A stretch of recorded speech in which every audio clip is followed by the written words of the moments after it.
Olá a todos, sejam muito bem-vindos ao canal do Casal Brodbeck. Meu nome é Rafael Vitola Brodbeck. Nós vamos para mais um episódio do Curto e Grosso, um programa semanal, sempre às quartas-feiras pela manhã, em que eu respondo às indagações que vocês me enviam de ordem teológica, humana, espiritual, enfim, pelo próprio YouTube, pelo Instagram, pelo WhatsApp, por e-mail, por sinal de fumaça, por qualquer meio que vocês têm ao dispor de vocês para se comunicar comigo.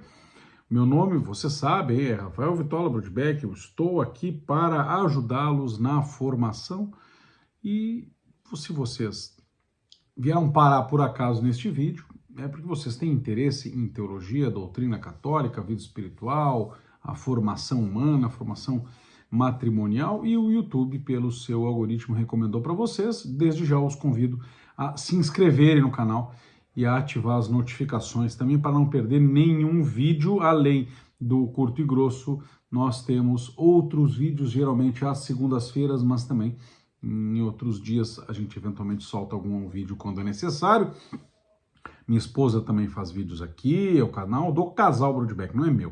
Minha esposa faz vídeos também de muita formação feminina, formação matrimonial, formação espiritual também. Às vezes a gente dá aulas juntos por aqui, como também damos aulas para a comunidade Família Brodbeck e para a Escola da Doutrina também. E, claro, nós vamos a Roma. E agora, vamos a Roma, a gente vai a Roma para receber a bênção do Papa, vamos receber a bênção do novo Papa, porque até lá já vai ter, certamente o conclave já vai ter terminado, nós vamos a Roma em julho. Se o conclave for até julho, bem, nós vamos ter um longo período aí sem Papa, o que é possível, né? Mas não tem sido assim nos últimos tempos.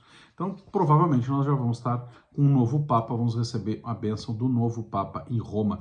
Quando eu digo que nós vamos a Roma, não é porque só vai eu, minha esposa e os nossos filhos. Vamos eu, minha esposa, nossos filhos, o padre Felipe Neco nos acompanha e vocês podem ir junto conosco. É uma peregrinação, é um evento. Nós queremos convidar vocês para estar em Roma com o novo Papa, para estar em Roma conosco, para estar em Roma no ano jubilar. Nós vamos a Roma, vamos a Assis, vamos a Cássia, vamos a São Giovanni Rotondo ver o Padre Pio, vamos a Lanciano ver o Milagre Eucarístico, vamos a Perúdia ver o anel de noivado de São José a Nossa Senhora. Essa peregrinação é organizada pela Demarré. Peregrinar com fé é com a Demarré. E para vocês saberem mais sobre isso, nós vamos de 18 a 28 de julho, clique no link que está aqui na descrição. Eu quero que vocês se inscrevam, comentem. Se vocês vieram parar aqui, não somente porque o algoritmo indicou, mas porque vocês estão sempre vendo e ainda não se inscreveram, por favor, pessoal, deem uma força ao canal, tá? Sejam mais um daqueles inscritos, ativem as notificações, ajude esse canal a crescer e ajudar mais pessoas. Sem mais delongas, porque já estamos a 3 minutos e não começamos ainda, né? Eu gostaria de responder as perguntas de vocês agora. Vamos ver. Qual é a primeira pergunta? Por que Deus mandou matar os cananeus? Excelente pergunta. Toda hora os inimigos da igreja falam sobre isso, os inimigos da Bíblia falam sobre isso.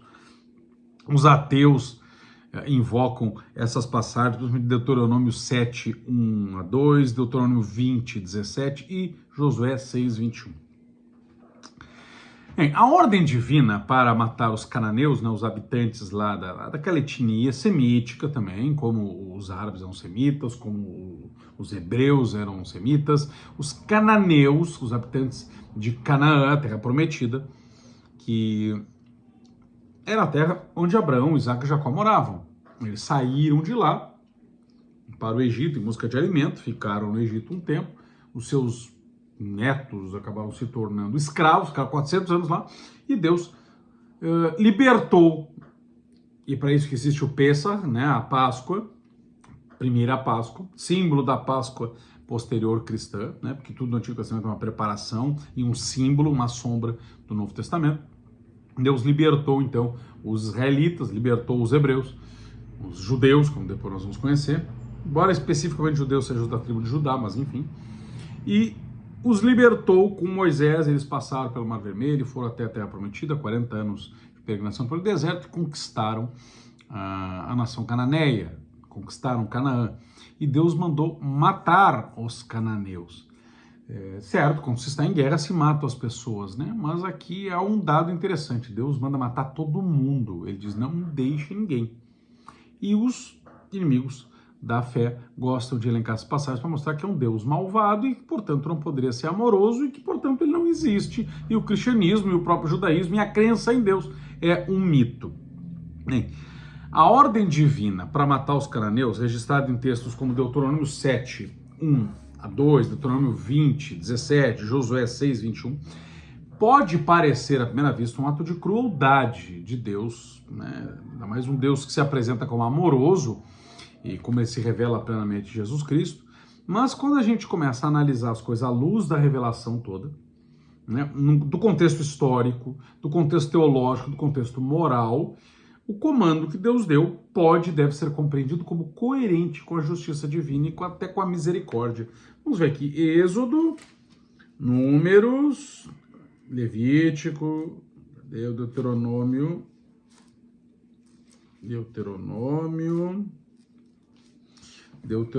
tá aqui Deuteronômio. Eu estou pegando a versão do Padre Mato Soares a partir da Vulgata. Deuteronômio 7, 1 a 2. Quando o Senhor teu Deus tiver introduzido na terra de que vais tomar posse, e tiver exterminado diante de ti muitas nações, o Eteu, e o Gergeseu, e o Amorreu, e o Cananeu, e o Ferezeu, e o Eveu, e o Jebuseu, 7 nações muito mais numerosas e mais fortes do que tu, e o Senhor teu Deus tas tiver entregado, tu as combaterás até ao extermínio. Não farás aliança com elas, nem as tratarás com compaixão. E depois ele continua dizendo o que tem que ser feito e tal. Depois Deuteronômio 20, né, vamos ficar no mesmo livro, Deuteronômio 20, versículo 17. Deuteronômio capítulo 20, versículo 17. Se vocês têm Bíblia aí, peguem, botem pausa no vídeo, vamos lá, tá? Vamos ver, o 17. Tá grudado aqui, vamos ver, esse papel Bíblia é muito sensível. Deuteronômio. Tá grudado, deu. 20, 17. Vamos a partir do 16, tá? Quanto àquelas cidades, porém, que tinham de ser dadas, não permitirás que alguém fique vivo, mas passá-los a todos ao fio da espada. Isto é, o Eteu, e o Amorreu, e o Cananeu, e o Ferezeu, e o Eveu, e o Jebuseu, assim como o Senhor teu Deus te mandou. Vamos ao 18. Para que não suceda que vos ensine a cometer todas as abominações que eles mesmos praticaram para com seus deuses e venhais a pecar contra o Senhor seu Deus. Depois Josué, né, porque depois eles estão conquistando a terra, e em Josué que nós vamos ver essa ordem sendo cumprida. Josué 6, 21. Que é contra Jericó, especificamente, né? Mataram tudo que nela havia, desde os homens até as mulheres, desde as crianças até os velhos. Passaram também ao fio da espada os bois, as ovelhas e os jumentos. Bem, são textos que trazem dificuldade, realmente, dificuldade teológica, mas são revelação. Deus mandou, de fato, fazer isso. Vamos por partes. Essa resposta não vai ser tão curta, mas ela vai ser necessária. Deus não mandou, em primeiro lugar, destruir povos inocentes. O juízo divino foi após séculos de paciência. Ele executou um ato do seu juízo contra uma civilização profundamente corrupta. Nós estamos falando em corrupta, não é porque eles eram políticos corruptos, não é nesse sentido que o brasileiro mais entende. Não. Uma civilização inteiramente corrupta. Civilização dada a pecados. Pecados, não como todos nós praticamos, uns menores, outros maiores, uns mais, outros menos, mas os cananeus, eles eram notórios por práticas abomináveis. Como, por exemplo, nós vamos ver lá em Levítico 18, 21, os sacrifícios infantis ao ídolo Moloque, que era um deus cananeu, que eles abriam, eles enchiam de fogo a estátua dele, e abriam, botavam fogo ali e jogavam bebês bebês recém-nascidos, menos de 1 ano. E mesmo que fosse crianças mais velhas, eram crianças. Mas imagine bebês, para vocês terem a ideia da abominação. Jogavam bebês a esse Deus, sacrificavam bebês a esse Deus, jogando no fogo que tinha dentro deste ídolo. E os gritos das crianças chegando perto desse ídolo, que algumas eram mais velhas, sabiam o que ia acontecer, ou porque estavam sendo consumidos pelo fogo, eram tão grandes, porque eram muitas crianças ao mesmo tempo, que os sacerdotes e os auxiliares dos sacerdotes cananeus tinham que tocar tambores altos para abafar esses gritos e os pais não ouvirem. Eles eram notórios por prostituição. Ah, mas tem prostituição na sociedade hoje, mas era prostituição a rodo, era normal. Prostituição ritual, inclusive, como adoração aos deuses. Necromancia, né, invocação de demônios, invocação de mortos, degradação moral, idolatria perversa, adultério, assassinatos, enfim.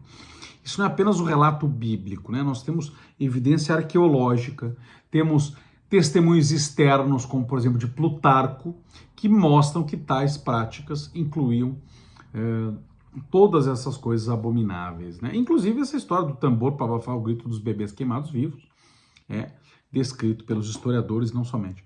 Não é relato bíblico isso, são historiadores, né? Em Gênesis 15:16, Deus esperou até que a medida da iniquidade dos amorreus estivesse completa, certo? Amorreu outro povo, mas eles todos eram aparentados, heteus, vocês viram aqui, né? Heteus, jebuseus, né? Os cananeus. Conforme lembra Frank Turek, né, que é um pregador protestante famoso nos Estados Unidos, foram 4 séculos de paciência, durante os quais Deus poderia ter eliminado Canaã, mas não o fez, porque ele teve paciência. Quando o juízo finalmente veio, foi merecido e foi tardio. Deus é paciente, mas não é conivente com o mal. Segundo, Israel era o povo escolhido por Deus para ser luz para as nações, Deuteronômio 4, 6-8.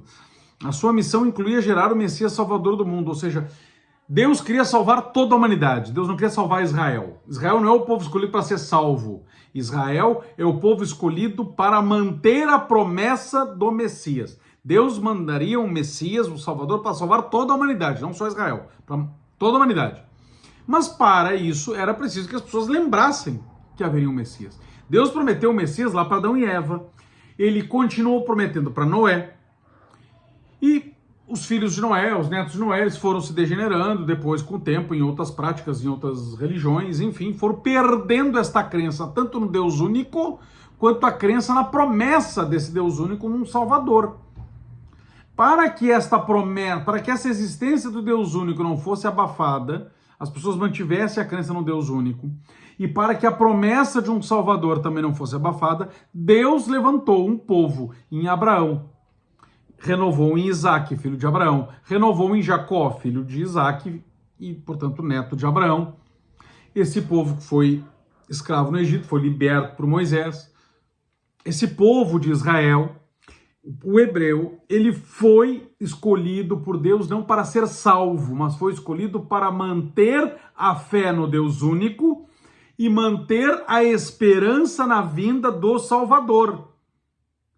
Então, eles deveriam ser luz para as nações, acreditando num Deus único e acreditando, esperando que viria um Salvador de toda a humanidade. Parte dessa missão, que é um terceiro ponto, né? Acreditar num Deus único e manter a promessa, a esperança na promessa no Salvador, incluía gerar este Salvador que sairia deste povo. Então, Israel tinha que acreditar num Deus único, tinha que ter esperança no Messias, e desse povo sairia o Messias. Portanto, Israel era a luz para as nações. Permitir a permanência dos cananeus ali naquela terra. E, então manda eles para outro lugar. Haveria guerra, né? E o sincretismo religioso teria resultado numa apostasia generalizada, ainda mais por conta do pecado mortal. De fato, aliás, essa apostasia ocorreu quando os israelitas desobedeceram a ordem divina. Eles adoraram o bezerro de ouro, logo depois de ter saído do Egito. Eles fizeram aliança com os povos pagãos. Nós vemos isso em Juízes 2, 1, 3, depois 11 a 3. Nós temos a história de Sansão e Dalila, né, em Juízes, que mostra como eles fizeram aliança com povos pagãos e foram tragados pela idolatria e pela corrupção moral desses povos pagãos. Depois, no reino de Israel, isso aconteceu novamente. Saul adotou práticas pagãs, invocando Samuel. Depois nós vemos com a divisão do reino entre norte e sul, muitos reis, sobretudo no norte, tinham práticas pagãs. Nós lemos do caso de Elias exortando o rei Acabe e Jezebel, né, contra a sua idolatria ao deus Baal, certo? Então a ordem de aniquilação visava também a preservação espiritual de Israel para garantir a fidelidade do povo ao Deus verdadeiro. Como o apologista protestante William Lane Craig diz, né, houve uma medida cirúrgica para impedir a autodestruição da missão salvífica do povo de Deus. Tá? Por outro lado também, ninguém é inocente no sentido que todo mundo nasce com pecado original. Também tem esse ponto. Certo? Um terceiro ponto, destruição total, né, herem, em hebraico, é uma linguagem que pode ser entendida, e é entendida por muitos teólogos, como hiperbólica. Não esqueçamos que os povos do Antigo Oriente, eles eram dados tanto às hipérboles, aos chamados exageros retóricos. Por exemplo, Jesus vai dizer, é mais fácil um camelo passar por um buraco de uma agulha, imagina um camelo, um animal desse tamanho, e um buraco de uma agulha, do que um rico se salvar. Ou ele diz também, Jesus, né, que aquele que não odeia o seu pai e sua mãe não é digno de mim. São exageros retóricos, e que eram compreendidos como exageros retóricos. Quem tiver fé dirá essa montanha, levanta-te e te joga ao mar, e ela fará isso. Embora um milagre possa acontecer nesse sentido, historicamente nunca ocorreu. E nós vamos dizer que as pessoas não têm fé? Então é uma hipérbole, é um exagero retórico, e ele é tão característico dos povos do Antigo Oriente, tão característico dos semitas, e mais característico ainda dos hebreus, que ele é chamado, na linguagem teológica, de hebraísmo. Hebraísmo, essa hipérbole. Então, destruir completamente era comum na literatura de guerra do Antigo Oriente Médio, e era uma expressão entendida comumente nessa literatura de guerra como hiperbólica para significar vitória total. Destruir todo mundo, matar as mulheres, as crianças, significa nós vamos vencer sem contestação. A própria Escritura mostra isso. Vejamos, em Deuteronômio 7, 2 e 3, nós lemos aqui o Deuteronômio 7, depois de ordenar a destruição dos cananeus, o que Deus diz? Não faças alianças com eles, nem tomes a mulher deles para o teu filho. Ora, se eles estivessem todos mortos, as mulheres e as crianças, essa instrução seria absurda. Como é que Deus vai dizer? Matem todo mundo, inclusive as mulheres. E depois de terem feito isso, não casem com as mulheres deles. Mas eles teriam matado todas as mulheres. Como é que eles vão casar com uma mulher que está morta? A mulher já está morta. Seria inócua, seria desnecessária essa instrução. Dizer, não casem com as mulheres deles, porque eles dizem para matá-las. Elas estariam mortas. Como é que nós vamos casar? E isso indica, mas eles poderiam ter desobedecido a primeira. Tá, então se desobedeceu a primeira, por que Deus deu a segunda, se eles iam desobedecer também? Não é? Até mesmo porque era mais fácil desobedecer. Isso indica que destruição total nas Escrituras não significava sempre aniquilação total, mas sim uma derrota decisiva e um afastamento da influência pagã dos cananeus. Então, parte desse escândalo dos ateus, ele se dissipa quando nós compreendemos que a linguagem bélica bíblica era convencional e não um relato clínico e cirúrgico de um genocídio literal. Isso explica também as aparentes contradições internas do texto, como, por exemplo, mandar não casar com a mulher cananeia e antes dizer que tem que matar a mulher cananeia. Um outro ponto, a vida pertence a Deus e ele pode chamar quem quiser a eternidade. Se Deus é o autor da vida, e a gente diz só Deus pode matar, né? Só Deus pode tirar a vida, ele também tem o direito, então, soberano, de tomar a vida, no tempo que ele determinar. Para o homem, tirar a vida injustamente é assassinato, mas para Deus não, porque é ele que cria e sustenta a existência. Do contrário, aliás, ninguém morreria. Porque, afinal, uma pessoa que morre de um ataque cardíaco, porque Deus chamou, não é? A gente diz, terminou o tempo dele, Deus o chamou, estava na hora da sua morte, foi Deus que o fez. Então Deus pode ser assassino ao fazer uma pessoa morrer do coração. Mas quem morre do coração é velho. Quantas crianças morrem? Não é? E Deus está chamando. Chamar uma alma à eternidade da parte de Deus não é um ato de injustiça, mas um ato de soberania. Nós esquecemos que Deus não é um homem. Deus é soberano, Deus é Deus. Isso é especialmente relevante ao tratar da morte eventual de crianças cananeias, né? Se o cristianismo é verdadeiro, ninguém morre de fato, apenas vai mudar de lugar, não é? Alguns para o inferno e outros para o céu. Algumas crianças cananeias, eles tinham o pecado original, mas eles poderiam ter algum tipo de salvação que os levasse para a mansão dos mortos e depois, quando Cristo veio, morreu na cruz e foi à mansão dos mortos, levasse para o céu de alguma maneira, por uma esperança implícita na ressurreição, porque a sua família acreditava num Deus único, aquela família, embora vivendo em Canaã, eles tinham alguma espécie de lei moral, e, enfim, né? Isso é possível. Que essas crianças fossem, inclusive, levadas para o mansão dos mortos e depois com Cristo para o céu, até mesmo para evitar que elas pecassem agora. Ah, mas então nós vamos sair matando crianças recém-batizadas agora para evitar que elas vão para o inferno. Mas nós não somos Deus, meu. Nós não somos Deus. Deus pode fazer isso. Deus sabe as coisas. Deus é o soberano. Se é verdade que os adultos cananeus foram punidos por seus pecados, também é possível afirmar que as crianças foram acolhidas por Deus em sua misericórdia, sendo poupadas de uma vida numa sociedade tão degradada e profundamente corrompida. Outro ponto, a misericórdia estava disponível a quem se arrependesse. Nem todos os cananeus foram mortos. Vejam o relato de Jericó. Raabe, a prostituta, e os gibeonitas, né, lá de Gabaão, mostram que Deus acolhia quem se arrependia e demonstrava a fé no verdadeiro Deus. Raabe, inclusive, que ajudou os hebreus a entrarem em Jericó, para conhecer lá como é que era, para fazer a guerra lá e a destruição da cidade de Jericó, no cerco de Jericó.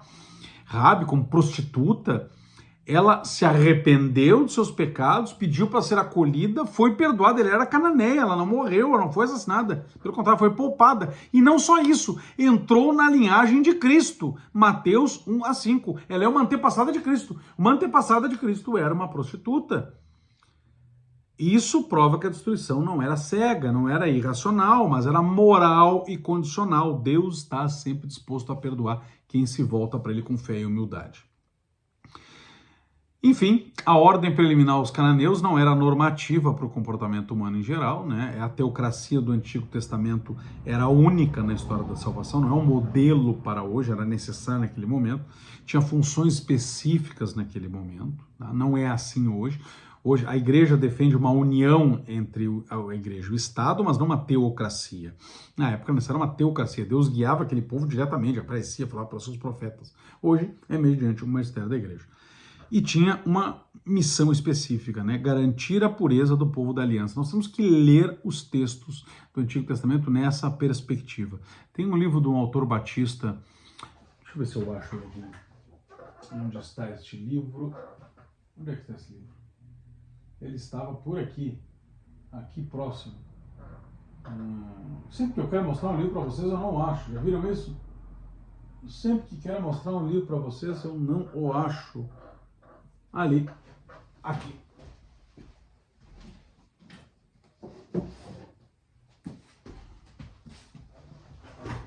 Teologia Bíblica do Velho Testamento, um livro antigo, ó, de um pastor batista americano, o Langston, né, que deu aula no Seminário Batista do Rio de Janeiro, tá?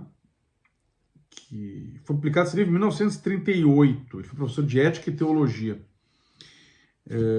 Teologia Bíblica do Antigo Testamento, do Velho Testamento. É fantástico esse livro, tá? Escrito por um batista, escrito por um protestante, portanto, mas é um livro muito bom para a teologia bíblica do Antigo Testamento, porque mostra qual era a missão de Israel e como é que Deus foi conduzindo o povo hebreu até a chegada de Cristo como luz fazendo com que Israel fosse luz para as nações, preparando o caminho para Cristo. Cristo inaugura uma nova aliança, mas antes era necessário isto, né? A ordem divina para destruir os cananeus, se a gente puder sintetizar nossa resposta, não é um escândalo contra a bondade de Deus, mas um testemunho da sua justiça, da sua paciência, da sua misericórdia, da sua soberania e um alerta sério sobre a gravidade do pecado e um prenúncio do juízo final, em que todos os ímpios vão ser destruídos, né? Vai ter consequências eternas. Ao mesmo tempo, Deus é sempre justo, nunca arbitrário, e essas passagens revelam isso. A história dos cananeus e sua destruição é um lembrete. Deus nos chama à conversão antes que a medida da sua justiça se complete. A misericórdia é ampla, mas o juízo é real. E ambas se encontram de modo definitivo na cruz de Cristo, onde a justiça e a misericórdia, segundo o salmista, se beijaram. Vamos para outra pergunta. Vocês gostaram dessa resposta? Comentem aqui. Tá? Eu quero comentário de vocês. Segunda pergunta. Em que sentido a igreja é indefectível mesmo com membros pecadores? Excelente. Essa pergunta nós vamos responder rapidinho, porque ela é muito boa, mas ela também é muito simples de responder. A igreja é indefectível, ou seja, não tem defeitos, no sentido de que não pode falhar e nem desaparecer. Duas coisas. Ela não pode falhar e não pode desaparecer. Porque ela é sustentada pela promessa de Cristo. Mateus 16, 18. As portas do inferno não prevalecerão contra ela. Isso significa que, apesar de ter membros pecadores, né, Jesus falou na parábola ali do joio e do trigo, e mesmo graves escândalos ao longo da história, aliás, são a prova da divindade, da origem divina da igreja, né, porque nem os maus papas a puderam destruir. A igreja permanecerá fiel em sua missão essencial. Qual seja? Guardar, transmitir integralmente a fé, celebrar validamente os sacramentos, e conduzir as almas ao céu. A indefectibilidade pertence à igreja como corpo místico de Cristo, não a cada indivíduo. Não é cada membro da igreja que é indefectível, é ela como um todo. Os pecadores dentro dela, inclusive clérigos, inclusive bispos, inclusive cardeais, inclusive papas, não anulam a santidade da igreja, que é santa por alguns dos seus membros, que é santa pela sua doutrina, que é santa pela Sagrada Escritura, que é santa pela tradição, que é santa pelos sacramentos celebrados, que é santa por seus... eu já falei da santidade dos membros, mas da exímia santidade de alguns deles, como Nossa Senhora, e pela santidade do seu fundador, que é Cristo. A santidade da igreja vem de Cristo, vem da palavra, vem do sacramento, vem de alguns daqueles que viveram em santidade, que guardaram o estado de graça. A própria Virgem Maria é uma imagem da igreja, né? Portanto, a igreja é santa em sua essência e indefectível na sua missão, embora nem todos os membros sejam santos. Aqueles que vivem em estado de graça já são santos nessa vida, mesmo com a possibilidade de cair. A presença de pecadores na igreja não o depõe contra a sua indefectibilidade, ele é um sinal da misericórdia divina que chama todos à conversão, e não uma falha da promessa de Cristo. Terceira pergunta, e vai ser a última deste nosso episódio: por que a união hipostática não implica em confusão entre as naturezas de Cristo? Já teve um episódio aí do Curto e Grosso que a gente falou alguma coisa da união hipostática, né?